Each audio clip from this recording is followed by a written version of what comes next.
नमस्कार, TV6 news network में आपका स्वागत है। मैं हूं आपके साथ गीतू चौहान। आप देख रहे हैं प्राइम डिबेट। बिहार में शिक्षा विभाग ने 2024 का कैलेंडर जारी कर दिया है। इसमें हिंदुओं के कई पर्वों की छुट्टियों को खत्म कर दिया गया है। विभाग द्वारा जारी कैलेंडर में रक्षाबंधन, महाशिवरात्रि, जन्माष्टमी की छुट्टी को खत्म कर दिया गया है। वहीं मुस्लिम पर्व ईद में 3 दिनों की छुट्टी कर दी गई है। यह आदेश शिक्षा विभाग के अपर सचिव के पाठक ने जारी किया है। इस आदेश पर अब रिएक्शन भी आने लगे हैं। फिर नीतीश सरकार ने तीसरी बार तुगलकी फरमान जारी की है और मैं कहना चाहता हूं कि जिस तरह से हिंदुओं के छुट्टियों को शिवरात्रि जैसे महापर्व, जन्माष्टमी जैसा महापर्व, इन छुट्टियों को काट दिया गया है और ईद बकरीद की छुट्टी जो मुसलमानों में बढ़ा दी गई है। ये साफ जाहिर होता है कि नीतीश सरकार बिहार में इस्लामिक धर्म के आधार पर काम कर रही है और इसी कारण से अररिया, पूर्णिया, कटिहार, किशनगंज जैसे जगहों पर शुक्रवार को स्कूलों में छुट्टी हो रही है। अब तो लगता है कि पूरे बिहार में शुक्रवार को ही इस्लामिक छुट्टी करने की योजना बना रही है ये सरकार।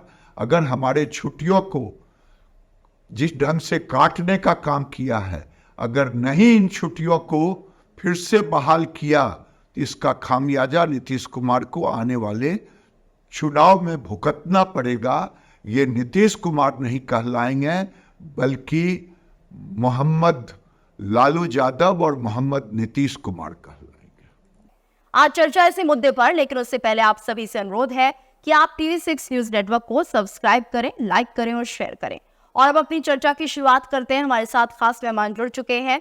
हमारे साथ दीपक कोच गवे जी जुड़े हुए हैं, सीनियर जर्नलिस्ट हैं। साथ ही शांत प्रकाश जाटव जी जुड़े हैं, जो कि बीजेपी नेता है। आप दोनों का बहुत बहुत स्वागत है TV6 न्यूज नेटवर्क पर। तो जिस तरह से हम देख रहे थे सर कि लगातार ये बयान जारी हो जाता है, ये कैलेंडर जारी होता है और उसके साथ साथ तमाम तरह के रिएक्शंस भी आने लगते हैं, लेकिन इसके पीछे आखिर वजह क्या दिख रही है? क्योंकि हिंदुओं के कई बड़े पर्व जिन पर छुट्टियों को पूरी तरह से कैंसिल कर दिया गया है, वहीं ईद के दौरान 3 दिनों की छुट्टियां बढ़ा दी गई है। दीपक जी, क्या मानते हैं आखिर इसके पीछे क्या वजह हो सकती है? जो शिक्षा विभाग का जो कैलेंडर आया, हम लोग पहले देखते थे कि शिक्षा विभाग भी बिहार सरकार से ही अधीनस्थ है। पहले एक ही कैलेंडर होता था पूरे सरकार का, चाहे वो शिक्षा विभाग हो, चाहे वो स्वास्थ्य विभाग हो, चाहे अन्य विभाग हो, छुट्टियां बराबर होती सबकी, चाहे वो शिक्षा विभाग हो। ये अपना जो कैलेंडर जारी उन्होंने किया है, हो सकता है मेरी समझ जो है, ये अपने विभाग को चाहते हैं स्कूलों को खोल के रखना, शिक्षा व्यवस्था दुरुस्त करना, शिक्षकों को टाइम पर लाना, मगर ये कुछ अटपटा लगता है क्योंकि ये चुनावी वर्ष है और इस चुनावी वर्ष में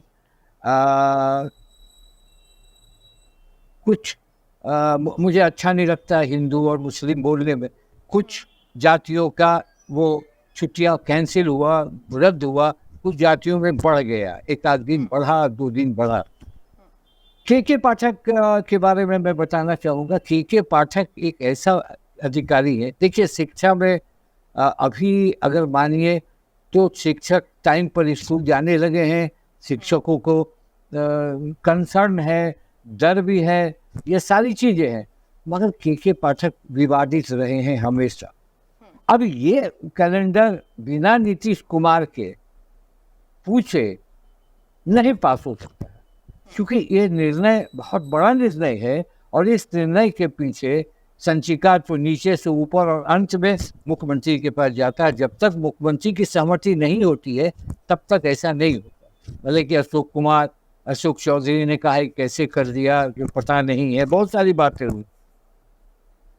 तो ये एक अटपटा सा कुछ दिखता है और मौका बीजेपी को उन्होंने दिया है। मौका एक बॉल दिया है कि इस बॉल को उछालो, चाहे वो गिरिराज सिंह हो, चाहे वो सम्राट चौधरी हो, अश्विनी चौबे हो, सुशील मोदी हो, उस चीज़ को उन्होंने लपक दिया है। और सेंटिमेंट से एक अलग हो जाता है। तो मुझे लगता है कि ये जो छुट्टियां हैं वो कम है, ठीक है, कम छुट्टी होनी चाहिए, स्कूलों में बच्चों की पढ़ाई होनी चाहिए, गांधी जयंती के दिन स्कूल खुला रहना चाहिए, गांधी की विचारधाराओं को उस दिन बताना चाहिए, सम्मेलन करना चाहिए, सारी सब ठीक है। मगर पर्वों में जैसे जन्माष्टमी है, जैसे जैसे महाशिवरात्रि है, इस छुट्टी को भी कैंसिल महाशिवरात्रि है, ये सब एक ऐसा पर्व है जी, रक्षाबंधन है, जितिया है, जितिया माँ करती हैं, तीज माँ करती हैं, जन्माष्टमी सारे लोग करते हैं। और आपको है कि 35% महिलाओं को शिक्षक बनाया है नीतीश कुमार ने। तो ये 35% तो जरूर, मैं कुछ परसेंट छोड़ के जरूर ये फर्क करते हैं। तो ये मुझे लगता है कि कुछ अटपटा है, और हमें लगता है कि ये वापस हो जाएगा एक आध 2 दिन के अंदर। मुझे लगता है कि अब सबसे बड़ी बात अब मैं आप आगे बताता हूँ। के पाठक जब से आए हैं विवाद में, और बिहार में उनका विवाद हमेशा से जग जाहिर नहीं रहा सर, है। विवाद भी अब तो है, अब तो राजनीति में भी वो एंटर कर गए, ये माना जाए। एक बार मैं शांत प्रकाश जी का भी रिएक्शन ले लेती हूँ। शांत प्रकाश जी, आपको क्या लगता है ये तुष्टीकरण की राजनीति अब होने लगी है शिक्षा के माध्यम से भी? गीतू जी, अगर हम ये जो अभी इंडी अलायंस जो है, हम उसकी कार्यशैली को देखें तो पूरे देश में जिस तरीके से इनकी जो वर्किंग है वो पूरी तरीके से ब्रिटिशर्स जो हुआ करते थे, ठीक उन्हीं के साथ में कदम ताल मिला रहे हैं ये लोग। बेसिकली इनका मकसद वो ब्रिटिशर्स को जो अपना कानून यहाँ पर थोप करके गए उसको पुश करना है। 2014 के बाद जब हम सरकार में आए तो मैं समझता हूं कि देश वाकई उन ब्रिटिशर्स के जो फॉलोअर्स जो यहाँ पर हमारे पास में अलग अलग संगठनों के नाम से बैठे हुए थे, उनसे देश को निजात मिली है, आजादी मिली है। आप पिछले दिनों जब से इंडिया अलायंस ने ये गठबंधन अपना अलायंस बनाया, उसके बाद में इनकी गतिविधियां देखो, हर जगह ये सनातन धर्म, हिंदू धर्म और 2014 के बाद में जो काम हुए उन पर कहीं ना कहीं जिस तरीके से ये लोग असहमति और पूरी तरीके से माहौल को विवादित करने का काम कर रहे हैं, ठीक उसी नीति और नीति में ये जो बिहार में जो ये नया जो कैलेंडर जिसको अभी लागू किया गया है वो दिखाई दे रहा है, क्योंकि वहां पर कहीं ना कहीं उन सब चीजों को पुष्ट करने का प्रयास है जो देश में, समाज में एक अलगाव की व्यवस्था जो है उसका एक बीज बोती है।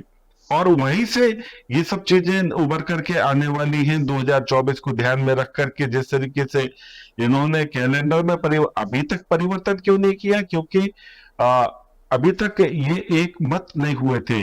अभी इंडिया अलायंस जो है, इनकी मीटिंगें होती हैं, आप लोगों को, हम लोगों को पता लगता कुछ और, सुपरफिशियल बातें मालूम पड़ती, मगर जो इंटरनल जो ये लोग काम कर रहे हैं, एक्चुअल में मीटिंग तो जो है वो है, और उसी को इस वक्त में ये अमली जामा पहना रहे हैं। हर एक स्टेट में ये अपनी तरीके से समाज में एक अपवाद, विवाद और आपस में जातीय और धार्मिक स्तर पर जो असहिष्णुता है, आपस में विवाद है, वो पैदा करने के प्रयास कर रहे हैं। और जिसमें ये जो घटना बिहार में जो कैलेंडर लागू किया गया है छुट्टियों का, उसमें जिस तरीके से जो पहले छुट्टियां नहीं होती थी और इस बार वो छुट्टियों को इजाफा दिया गया है, उसके पीछे आधार मुझे सीधे तौर पर वही दिखता है। जी बिल्कुल। दीपक जी, आपसे हम समझेंगे, क्योंकि जिस तरह से ये छुट्टियों का कैलेंडर जारी किया गया है, एक बड़ी बात ये भी निकल कर आ रही है कि यहाँ पर सीधे तौर पर मुस्लिम तो आपसे खुश हो जाएंगे, लेकिन जो हिंदू धर्म के लोग हैं वो कहीं ना कहीं खासे नाराज होंगे। और आपको नहीं लगता इसका असर चुनाव पर पड़ेगा? नीतीश कुमार को इसका खामियाजा उठाना पड़ सकता है 2024 में। देखिए, जो बात चलती है बीच में, हम हिंदू मुसलमान को लाते हैं, और जैसे सनातन धर्म की बात है, सब जो सनातनी है वो सनातन धर्म के बड़े फॉलोवर, और जो मुस्लिम है वो अपने धर्म के फॉलोवर। तो हम इसको इससे नहीं जोड़ना चाहते, हम ये जोड़ना चाहते हैं कि 220 दिन आप नहीं शिक्षा जोड़ रहे हैं सर, लेकिन ये सीधे तौर पर यही मैसेज दे रहा है। हम वही कह रहे हैं कि शिक्षा के माध्यम से जहाँ पर बच्चे पढ़ने के लिए आते हैं वो हर धर्म के होते हैं, ऐसे में उनके अंदर एक भेदभाव की भावना आएगी, कहीं ना कहीं डिफरेंसेस आपस में बढ़ेंगे, और ये इस देश के लिए तो अच्छा नहीं है। देखिए, ये जो ऑर्डर है, ये जो आदेश जारी हुआ है, ये आदेश मैंने पहले कहा इस मुख्यमंत्री के थ्रू ही ये आदेश के पाठक ने लिया, मगर के पाठक कभी कभी ऐसे आदेश लेते हैं जो मुख्यमंत्री को भी पता नहीं होता। दो ऐसे उदाहरण मैं आपको बता रहा हूँ। के पाठक एक अलग मिजाज का के अधिकारी हैं। राजभवन से सीधे उच्च शिक्षा का जो मामला है वो सीधे राजभवन के अधीनस्थ है। अभी उन्होंने दो काम किया। एक मीटिंग बुलाई थी उन्होंने, उसमें भीमराव अंबेडकर यूनिवर्सिटी है मुजफ्फरपुर के, उसके वाइस चांसलर और प्रो वाइस चांसलर दोनों नहीं आए। दोनों का उन्होंने वेतन रोक दिया। कुलपति शैलेंद्र प्रसाद और वीरेंद्र कुमार उप प्रो वाइस चांसलर, इस दोनों का रोक दिया। राजभवन ने इसे रद्द किया। उसी तरह 5 विश्वविद्यालय के कुलपतियों का जो अपॉइंटमेंट का मामला था, उसमें भी के पाठक ने हस्तक्षेप किया, और हस्तक्षेप करने के बाद उन्होंने एडवर्टीजमेंट जारी किया 5 विश्वविद्यालय के कुलपतियों से संबंधित, और राजभवन में वो काम चल रहा था। 5 विश्वविद्यालय के नियुक्तियों का प्रक्रिया जारी था। अब इसमें सीएम बड़े पेश में आ गए, वो राजभवन गए। राजभवन जाने के बाद मामला पैशअप हुआ और कुलाधिपति ने एक आदेश जारी किया सारे वाइस चांसलर्स को, 1 मिनट, कि ऐसा कुछ नहीं होगा, जो भी आदेश होगा राजभवन। तो के पाठक सुर्खियों में रहने के लिए करते हैं। अब जहाँ तक ये है कि आपने छुट्टी उनको दी है, ये मामला गंभीर है। ये गंभीरता से इसको देखना चाहिए सरकार को, और इसका असर चुनाव पर पड़ेगा कि नहीं पड़ेगा, जातीय जनगणना का असर पड़ेगा कि नहीं पड़ेगा, ये अभी 5 महीने की देर है। 5 महीना भी है चुनाव में। तो आगे आने वाले दिनों में मुझे लगता है कि नीतीश कुमार इस पर जरूर, हमें लगता है कि आज से कल में ये आदेश जरूर वापस होगा, और हो सकता है कि के पाठक को कुछ कार्रवाई भी हो। नहीं, लेकिन इसको लेकर बहुत सारे रिएक्शंस आने लगे हैं, और कहीं ना कहीं राजनीति अब गरमाती हुई नजर आ रही है, क्योंकि हम देख रहे हैं बीजेपी की तरफ से भी इस पर प्रतिक्रिया दी गई है। केंद्रीय मंत्री गिरिराज सिंह ने ट्वीट करके अपनी प्रतिक्रिया दी। उन्होंने कहा कि लालू यादव और नीतीश कुमार को अपने नाम के आगे मोहम्मद लगा लेना चाहिए। शांत प्रकाश जी, क्या ये बात वाकई इतनी बड़ी है कि उन्हें अपने नाम के आगे मोहम्मद लगा लेना चाहिए? देखिए, जिस तरीके से मैंने आपको शुरू में बताया कि इंडी अलायंस का जो इस वक्त में कारगुजारियां हैं, वो सब मैं समझता हूँ सनातन धर्म के विरोध में है। और जाहिर सी बात है कि अगर उसके विरोध में है और जिसके पक्ष में है, तो ठीक है। जिसने जो कहा, मैं तो कहता हूँ कि मोहम्मद लगाना जो है नाम के साथ में, वो एक सम्मानजनक नाम है। वो लगाने के सब हम उन्हीं की दया से हैं। उसको अगर कोई मुसलमान उनके लिए तो वो पूजनीय है, तो मेरे लिए भी वो पूजनीय है। तो ऐसी बात तो मैं नहीं कहना चाहूंगा, क्योंकि हर एक के साथ में जो है ना मोहम्मद का हाथ है। मगर हाँ, ये है कि इन लोगों को, जो पॉलिटिशियंस हैं, उनको ये लग रहा है, जो इंडिया अलायंस के लोग हैं, उनको ये लग रहा है कि शायद इस प्रकार की गतिविधियां करने से मुस्लिम पक्ष का वोट जो है इनके साथ आ जाएगा। ऐसा नहीं है, ये इनकी गलतफहमी है। 2024 में स्पष्ट हो जाएगा। आपने एक प्रश्न किया मुझसे, बताएं क्या कहना चाह रहे थे? जी, मैं ये कह रही हूँ कि नीतीश कुमार की अगर सरकार में ये सब फैसले सामने आ रहे हैं, इस तरह के कैलेंडर बन रहे हैं, तो क्या माना जाए, इसका क्या फायदा होता हुआ दिख रहा है नीतीश कुमार को? अपने पॉलिटिकल जीवन की आखिरी गेम खेल रहे हैं, और वो हर तरीके से कोशिश में है कि मैं अलग डिफरेंट टाइप की गेम खेल करके और सेंचुरी लगा लूं। ठीक है, अपनी तरफ से प्रयास करना चाहिए। और जिस तरीके से वो कर रहे हैं, परिणाम तो सामने आएगा, मगर अभी वो गेम खेल रहे हैं राजनीति में, ये जो अभी पिच पर जमे हुए हैं वो कितना लाभ होगा वो समय बताएगा, 2024 के चुनाव में मालूम पड़ेगा। ठीक है दीपक जी, आपको नहीं लगता कि आजकल जो चुनाव हो रहे हैं, हमने 5 राज्यों के चुनाव भी देखे हैं, तो ऐसे में तुष्टीकरण की राजनीति लगभग हर राज्य में हो रही है। अभी सवाल ये भी उठाए जा रहे हैं विपक्ष की तरफ से, कांग्रेस की तरफ से, कि प्रधानमंत्री मोदी जब चुनाव होते हैं, तेलंगाना में भी चुनाव होने हैं और ऐसे में वो तिरुपति बालाजी के दर्शन करते हैं, लेकिन जब राहुल गांधी जाते हैं तो उनको लेकर सवाल उठाए जाते हैं। लेकिन एक तरफ इलेक्शन हो रहा है, एक तरफ प्रधानमंत्री मोदी दर्शन करने पहुंचे हैं तिरुपति बालाजी, तो क्या इसको भी तुष्टीकरण की नजरों से ही देखा जाए? क्योंकि जिस तरह से विपक्ष ये सवाल उठा रहा है, आप क्या मानते हैं, क्या ये वाकई सही है? देखिए, आप जो कह रही हैं कि बालाजी गए थे, राहुल गांधी भी गए थे, तो दोनों बालाजी गए और दोनों ने मत्था टेका। भारत की राजनीति में बिना जात के, बिना धर्म के अब चुनाव होना असंभव है। मैं आपको उदाहरण बताता हूँ। अभी नीतीश कुमार ने जो कार्ड खेला जातीय जनगणना, उसके तहत बीजेपी ने भी मान लिया उस चीज। बीजेपी ने कहा कि मैं इसका सपोर्ट करता हूँ, ये जातीय जनगणना ठीक है, जातीय ये होना चाहिए। यहाँ तक बातें हुई कि राज्यपाल ने भी उसे पास कर दिया, उसे बना दिया कानून। उसके बाद आज कल पटना हाईकोर्ट में एक मामला गया, तो सुशील मोदी ने आज बयान दिया कि हमारे तरफ से नहीं कुछ हुआ है, हम लोग को बदनाम करने की साजिश से, यानी वो भी सहमत हैं जातीय से। हाल में गोवर्धन पूजा के दिन बिहार में जादवों का सम्मेलन बीजेपी ने भी किया। आज भीम संसद नीतीश कुमार ने भी किया, और 5 या 6 दिसंबर को अंबेडकर दिवस ये भी मनाएंगे। तो देखिए, ये कहने की बात है। मैं ये कह रहा हूँ कि कोई भी पार्टी धर्म और जाति से ऊपर नहीं है, और सब अब जाति, कोई कहता है कि मैं ओबीसी हूँ, कोई कहता है कि मैं ये हूँ, कोई कहता है कि मेरी संख्या इतनी है। कोई ये नहीं कह रहा है कि विकास ऐसे हो रहा है, ये ट्रेनें बन गई, ये पुलिया बन रही है, ये हमारा ये लॉन्च हो रहा है। इस पर कहीं बात नहीं हो रही है, कहीं ये नहीं कहा जा रहा है कि हमने ये कहा।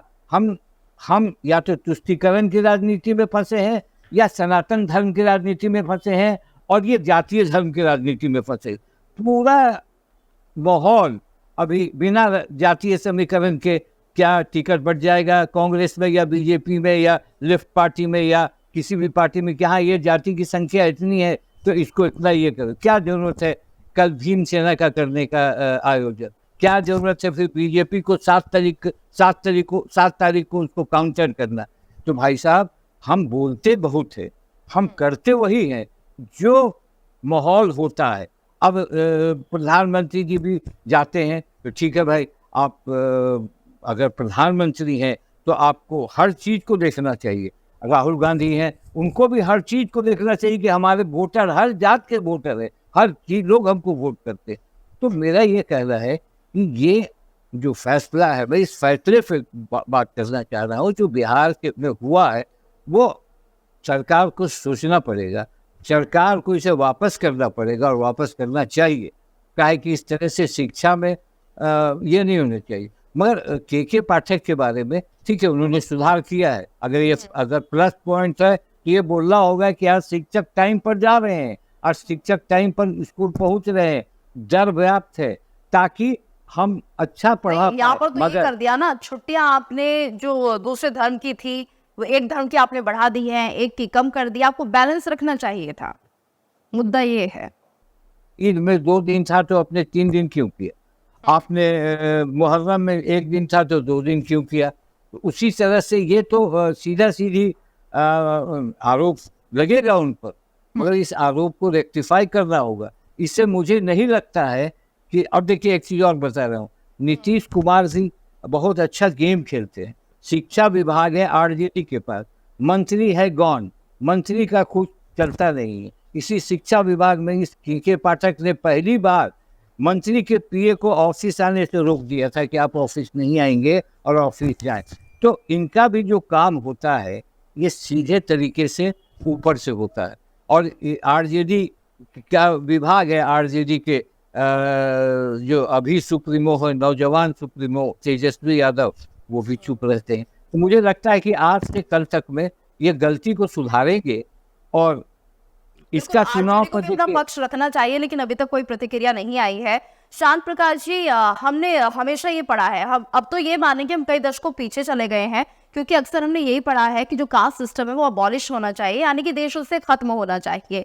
जाति पाति का जो सिस्टम पहले चलता था उससे बहुत ज्यादा देश बटा हुआ था, कहीं इक्वालिटी नहीं थी, समानता बिल्कुल भी नहीं थी, जिसके चलते इसे खत्म करने की कोशिश में ही काफी वक्त लग गया था। लेकिन एक बार फिर से जाति पाति का सिस्टम फिर से आ चुका है, क्योंकि ये राजनीतिक तौर पर फायदा दे रहा है। तो क्या ये सही है? क्या हम देश को वापस उसी दौर में ले जाएंगे? बहुत बड़ा झूठ इस वक्त देश में बोला जा रहा है। अभी अनुसूचित जातियां जो हैं उनको ये मानकर के ये कहा जाता है कि ये अनुसूचित जातियां ये अनटचेबल जातियां हैं, जबकि अभी हमने 3 दिन पहले ही संविधान दिवस मनाया है। उसके अनुच्छेद 17 में बहुत स्पष्ट लिखा हुआ है कि जातीय अस्पृश्यता का उन्मूलन कर दिया गया है और किसी भी प्रकार से जातीय अस्पृश्यता मानने और करने वाले को जघन्य अपराध है, उसको सजा मिलेगी। अगर इस प्रकार का अनुच्छेद 17 में उल्लेख है तो फिर ये अनुसूचित जातियां ये स्वयं को अछूत क्यों कह रही है? एक बहुत बड़ा विषय है। 1935-36 में जब फर्स्ट टाइम अनुसूची बनी और उसमें कुछ जातियों को ब्रिटिशर्स ने शामिल किया, उस वक्त में महज 429 जातियां उस अनुसूची में शामिल हुई थी।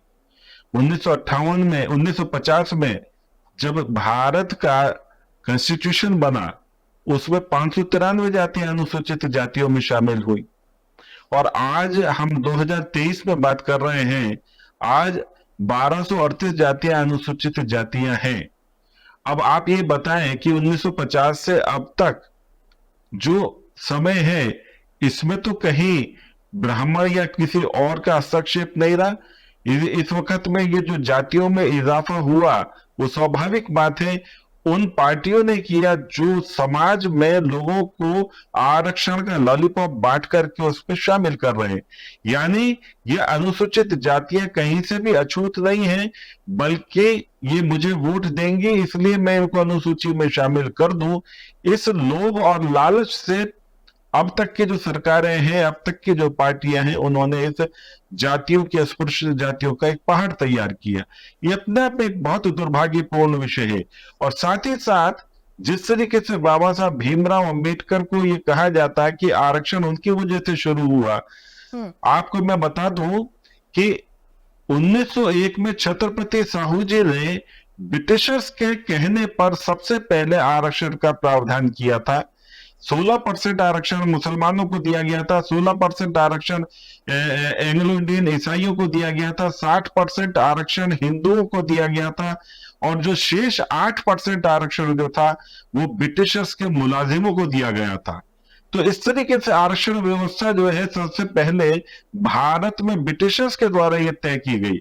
अब यहाँ पर के सदियों से जो है जातीय अस्पृश्यता का भाव आया है, ये बिल्कुल बिल्कुल गलत है, झूठ है और झूठ को ही हम लोग इकट्ठा मेजोरिटी होकर के सच बनाने में देख रहे हैं कि बहुत बड़ी संख्या में देश के लोग जो है उसको सच बोल रहे हैं। पर जिस तरह से खेला जा रहा है, जाति को लेकर जिस तरह से बातें हो रही हैं और काफी मनमाने तरीके से लोग अपनी तरह से इस पूरे मुद्दे को कहीं ना कहीं लेने की कोशिश कर रहे हैं कि कैसे भी करके चुनाव जीता जाए। हमारे साथ एक और खास मेहमान जुड़ चुके हैं। हमारे साथ इम्तियाज नूरानी जी जुड़े हुए हैं, कांग्रेस नेता है। आपका बहुत बहुत स्वागत है TV6 न्यूज नेटवर्क पर। सर, जिस तरह से आज हम बात कर रहे हैं, बिहार के शिक्षा विभाग ने एक कैलेंडर जारी किया है जिसमें जो छुट्टियां हैं हिंदू पर्व से जुड़ी हुई उन्हें खत्म कर दिया गया है। वहीं जो ईद की छुट्टियां हैं वो 2 दिन और बढ़ा दी गई है, जिसको लेकर अब तमाम तरह के रिएक्शन आ रहे हैं और इसको लेकर अब जो दूसरे दल हैं वो भी अपनी बात रख रहे हैं। खासतौर से नीतीश सरकार को इस पूरे मामले पर लेकर घेरा जा रहा है कि आखिर उन्होंने चुनाव के दौरान इस तरह से जो कैलेंडर जारी किया है तो ये यही माना जाए कि तुष्टीकरण की राजनीति है। आपको क्या लगता है? मैडम, बहुत बहुत धन्यवाद आपका। अभी जो आपने बताया कि कैलेंडर आपने देखा है, कैलेंडर में ईद की छुट्टी 2 दिन बढ़ा दी गई, ये आपने कहा। जी रियलिटी देखिए, कोई भी फेस्टिवल खत्म नहीं किया जा सकता, चाहे आपने कहा कि जो हिंदू मजहब का फेस्टिवल है उसको खत्म कर दिया गया है। मुझे लगता है कि मुझे लगता है कि कैलेंडर की कॉपी कहाँ से मिली है खुद नहीं पता मुझे, लेकिन हर मजहब की कदर होनी चाहिए, हर मजहब की कदर करते हैं। और जो हमारे नीतीश कुमार जी आदरणीय मुख्यमंत्री ने जो फैसला लिया है, मुझको लगता है कि वो फैसला कहीं ना कहीं वो बेहतर सोच के लिया गया है। उनकी मंशा कभी नहीं रही कि किसी भी मजहब को, किसी भी धर्म को एक टारगेट किया जाए और उसकी छुट्टी हो या उसके त्योहार हो, उस पर किसी किस्म का कोई दिक्कत पेश आए। तो मुझे नहीं लगता कि वो कैलेंडर को हम ऑथेंटिक मानेंगे। उस कैलेंडर पे अमेंडमेंट हो सकता है, वो कैलेंडर हो सकता है कि वो गलती कैलेंडर हो। वैसे मैं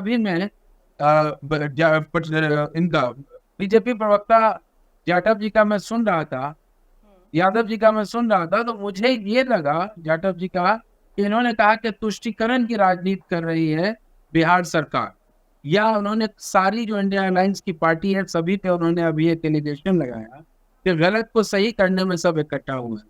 और उन्होंने कहा कि आप मजहब की राजनीति कर रहे हैं वो लोग। मुझे लगता है कि मजहब की राजनीति जग जाहिर है, पूरा देश इस बात को जान रहा है कि मजहब की राजनीति कौन कर रहा है। मजहब की राजनीति असल में भारतीय जनता पार्टी का एक मकसद ही मजहब की राजनीति करके सियासत में आना और सत्ता में बने रहना, यही उनका टारगेट है। तो इसलिए मैं कहूँगा कि ये एलिगेशन जो लगा रहे हैं कि मजहब की राजनीति इंडिया अलायंस के लोग या बिहार सरकार यानी कांग्रेस आरजेडी और वो जेडीयू कर रही है, मुझे लगता है ये सब बेकार की बातें हैं। अभी आपने सुना होगा गिरिराज सिंह जी का बयान। जी वो एक आदमी जो हिंदू धर्म में पैदा हुआ, पला बढ़ा, जवान हो के अब एक उम्र तक पहुंचे, उनको मौलाना लालू और मौलाना नीतीश कुमार बन गए। तो कम से कम मोहम्मद लालू शब्दों की और मोहम्मद मर्यादा को नीतीश बचा उन्होंने मोहम्मद कहा नीतीश कि कुमार। मोहम्मद नाम तो उन्हें मुझे लगा लगता लेना है कि चाहिए।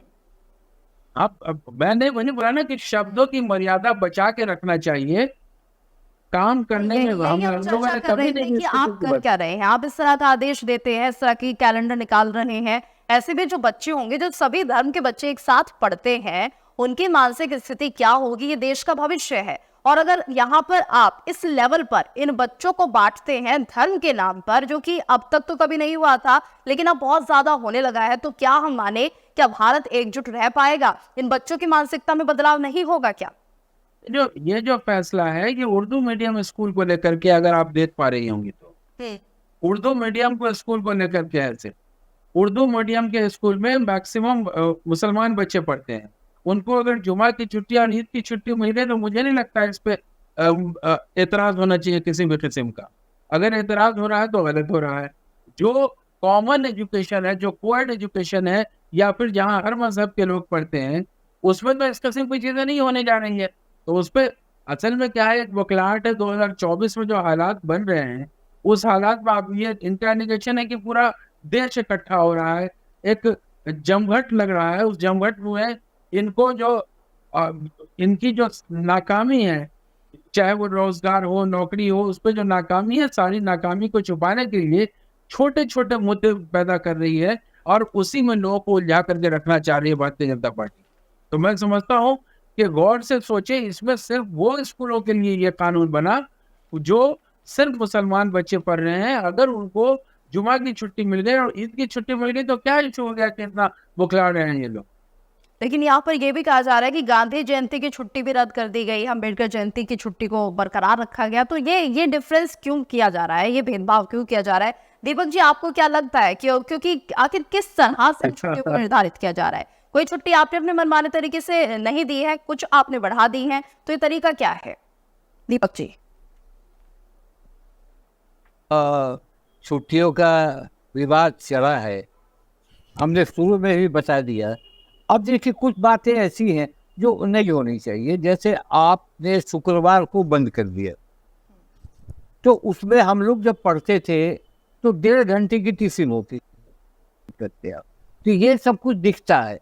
नहीं तो ये जो छुट्टियों का है 220 दिन पढ़ाना है आपको, तो 220 दिन पढ़ाना जरूरी है, तो ये ठीक है आप कीजिए, मगर किसी को 2 बढ़ा दीजिएगा तो ये दिखता है कहीं ना कहीं से, थोड़ा बहुत दिखता है। मगर ओवरऑल जिस तरह का बयानबाजी आता है, बिना धर्म के राजनीति नहीं हो रहा है आजकल, आपने सही कहा, बिना धर्म के राजनीति नहीं हो रहा है। आरक्षण का मामला का विरोध होता है, तो आरक्षण जो अगर नीतीश कुमार ने नहीं किया तो उसका विरोध करना चाहिए था, उसको रोकना चाहिए था।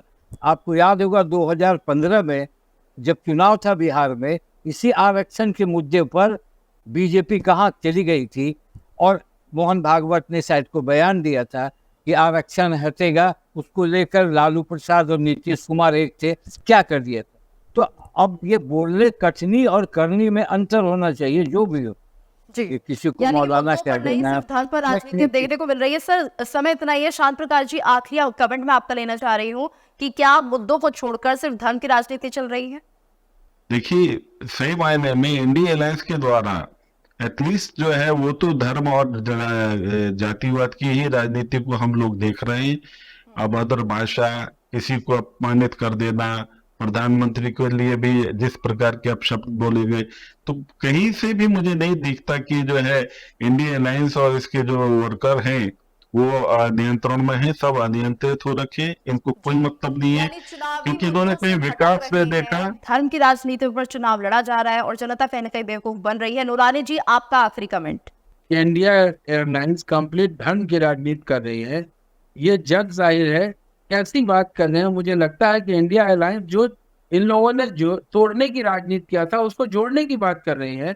राहुल गांधी का एजेंडा ही भारत जोड़ो यात्रा, वो देश को जोड़ने के लिए कश्मीर से कन्याकुमारी तक का एक टारगेट रहा, उस पर हम लोग काम कर रहे हैं। और उसके बाद हमें ये कह रहे हैं कि इंडिया अलायंस के लोग कह रहे हैं कि भारत को तोड़ने की बात कर रहे हैं या धर्म की राजनीति कर रहे हैं। इनका मुद्दा ही धर्म पे है।